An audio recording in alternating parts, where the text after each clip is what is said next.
دیگاه خونه نداشتم. خونه ما در بزرگم بودم، ولی این همیشه مثل مهاجر بودم. اونجا هم پناهنده بودم. واقعا من از بچگی رو پناهنده بودم. جای خاصی نداشتم که احساس کنم این خونه‌مونه.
همیشه همه به فکر این هستن که خاطرات جنگ رو توی خود میدون جنگ تعریف کنن.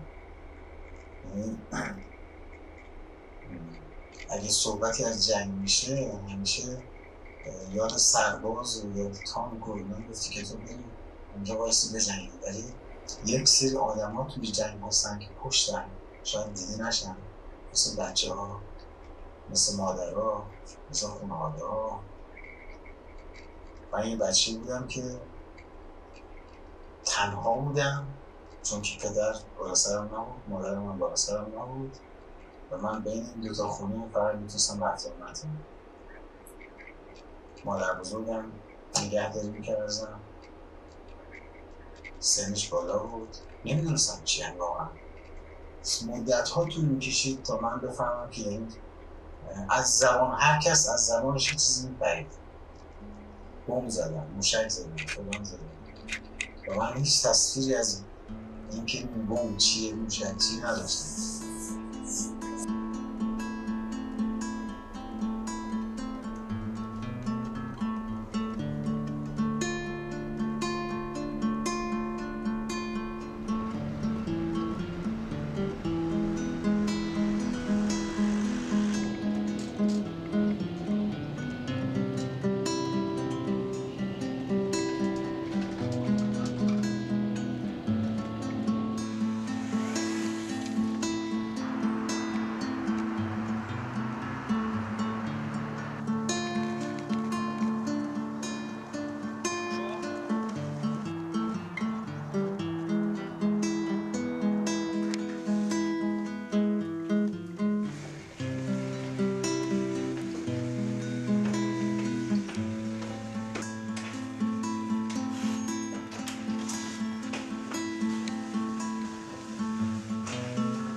La poste.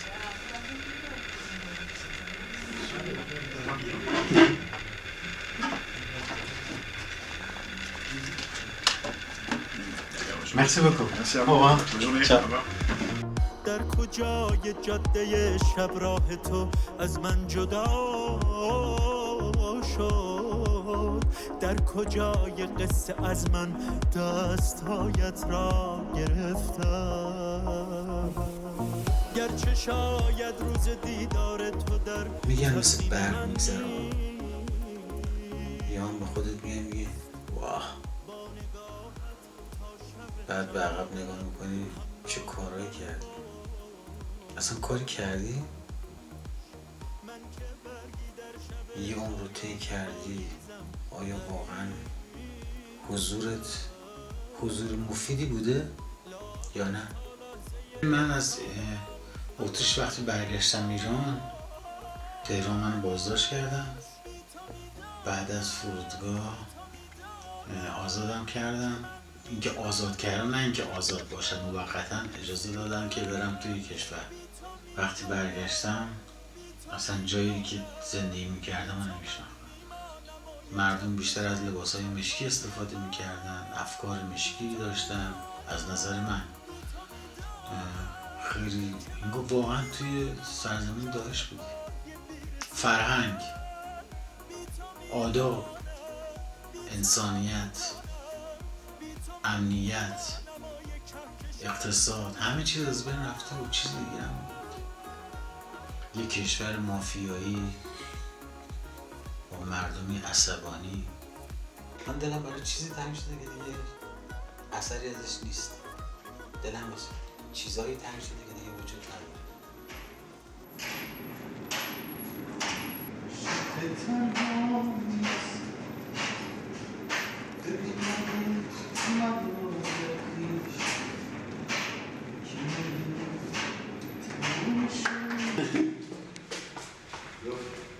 با چیز داریم یا پیاده؟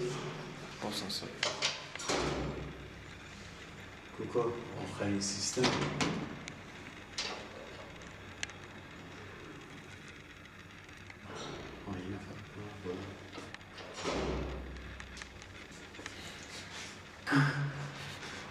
انگاری که باید دارن اینجوری میکشه وقتی مقابل بالا بخواهد پایی یه سال بعد یادم باشه نیم ساعت یه ساعت در بیارم.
بعد انقلاب گیتار زدن غیرقانونی بود.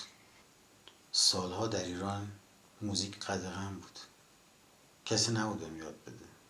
فقط دوستم محسن بود گیتار میزد که اونم اعصاب درست حسابی نداشت. نمیشد ازش یاد گرفت. خب بچه‌ای بود که توی دیسکوها و کاباره‌ها برنامه اجرا میکرد. حالا بعد انقلاب مخالف شده بود. سربازی نرفته بود. 10 سال از خونه بیرون نرفته بود. میترسید خب اگه میرفت بیرون میگرفتنش حتما کارت شناسایی میخواستن ازش یا سربنیستش میکردن دیگه.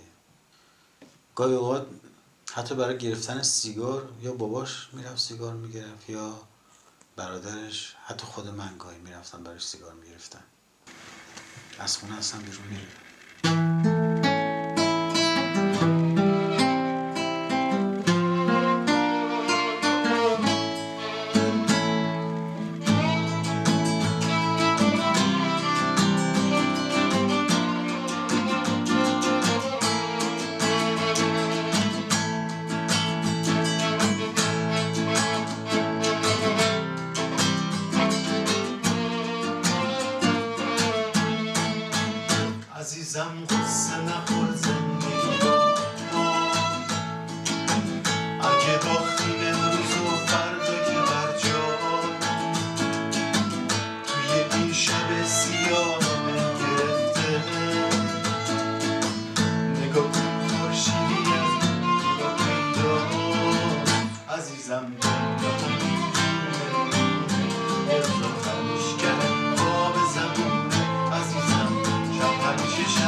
اینجا نداشتم. هیچ وقت تو ذهنم نمیومد یه روز مسیرم به سوئیس بخوره. اینکه توی شرایط مناسبی مهاجرت کنی، وضع مالی خوبی داشته باشی، داره یک شغل خوب، یک شغل رده بالایی باشی، پشتش یه برنامه‌ریزی خوبی باشه، اوکی.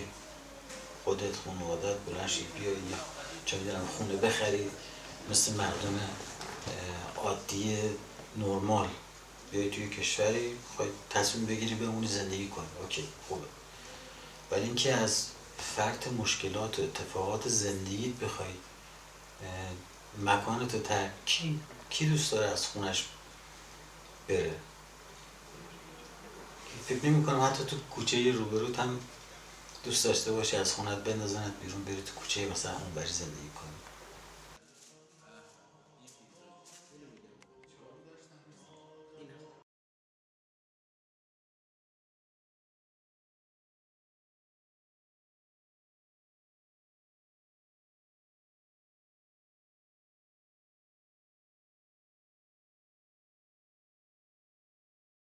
Ok, donc aujourd'hui on va faire pour le mois de mars.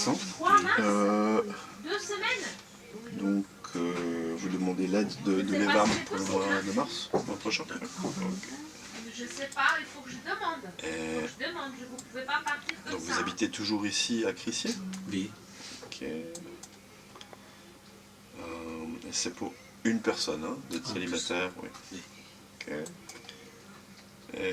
Est-ce que vous êtes allé dormir à l'hôpital? Non. Non. Vous n'êtes pas sorti de la Suisse? Non. Non. Ici. Restez ici. C'est vrai.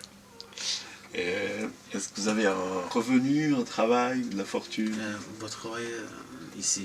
Avec EVAM, faites les nettoyages. Oui. Ok. Merci. De rien.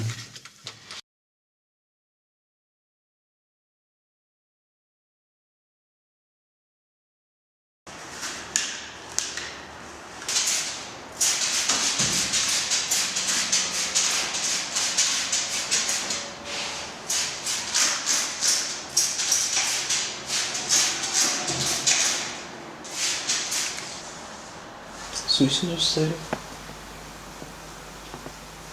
سوئیس چیشو باید دوست داشته باشم مثلا؟ امنیتش، آره. اقتصادش، آره اینکه تو برای مردمش. ببین مردم همه انسان ها خوبن، شرایطی که تغییرشون میده. وقتی فقر، نمیدونم امنیت، چه میدونم حکومت، همه آدم ها خوبن، منتها شرایط زندگی تغییرشون میده.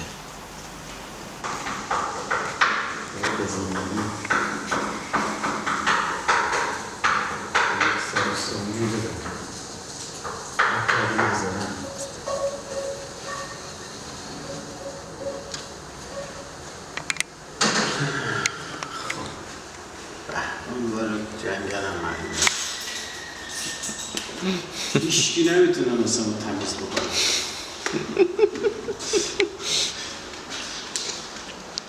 مرسی.